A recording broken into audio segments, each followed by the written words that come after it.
Et voilà, donc ma vidéo n'a pas fonctionné, donc tout est fait. Mais je trouvais ça sympa quand même de vous expliquer un peu ce que j'ai fait.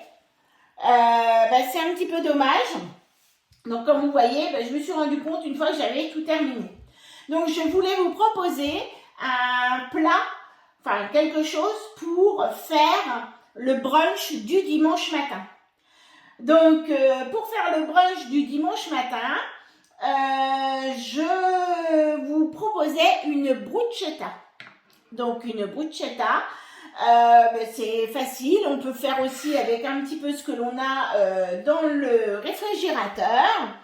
Et puis c'est sympa, ça peut aussi se manger le soir avec une salade, c'est très bien aussi. Et voilà, donc pour faire cette bruschetta, j'ai utilisé un mélange de mozzarella, j'ai mis une boule de mozzarella, j'ai mis 70 grammes de gruyère en morceaux et j'ai mis 7 feuilles de basilic. Donc voilà, vous pouvez varier au niveau des fromages, au niveau des herbes. Vous allez pouvoir mettre du fromage de chèvre, vous allez pouvoir mettre tout un tas d'autres choses. Et donc le fromage, je l'ai pulvérisé. Je l'ai pulvérisé pendant 5 secondes à la vitesse 10.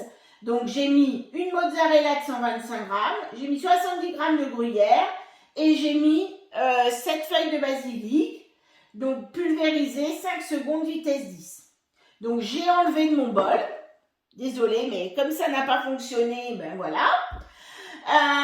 Et sans laver mon bol, bien sûr, j'ai enlevé, j'ai réservé, mais sans laver mon bol, j'ai fait un mélange de tomates séchées et d'olives noires.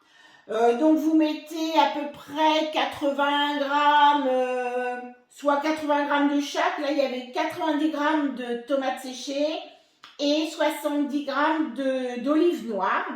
Avec l'olive noire est assez forte, donc voilà.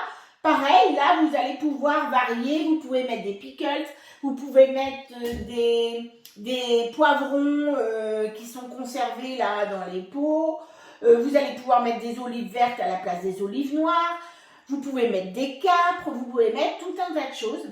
Vous allez un petit peu essayer d'associer avec les fromages que vous avez déjà mis. Et là, cette fois, on va mixer, mais on ne va pas mixer aussi fort que le fromage parce qu'on veut quand même réserver un petit peu de morceaux. Et voilà ce que vous avez ce que vous avez en résultat. Donc là, je vous dis donc mes tomates séchées et mes olives noires. Je les ai mixées 5 secondes, vitesse 5, comme les oignons. C'est pareil, on aurait pu rajouter des oignons, on aurait pu rajouter un tout petit peu d'ail, pas trop.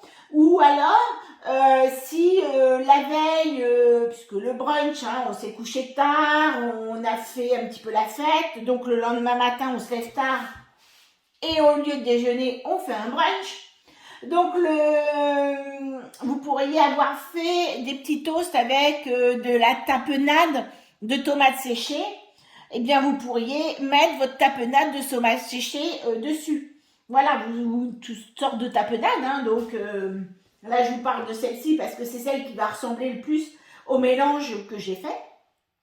Donc, une fois que vous avez fait ces préparations, eh bien, là, on avait notre beau petit pain cocotte.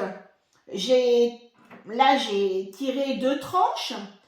Eh bien, vous allez mettre de la tomate séchée sur le fond de votre tartine. Vous en mettez un petit peu. Vous répartissez un petit peu pour pas que vous ayez trop de morceaux sans rien qui vont peut-être sécher puisque après ça va passer au four. Donc voilà. Et puis dessus, eh bien vous allez remettre votre mélange de fromage qui va venir un petit peu gratiner sur le dessus de votre tartine. Parce qu'une bruschetta, vous pouvez avoir des termes comme tartine.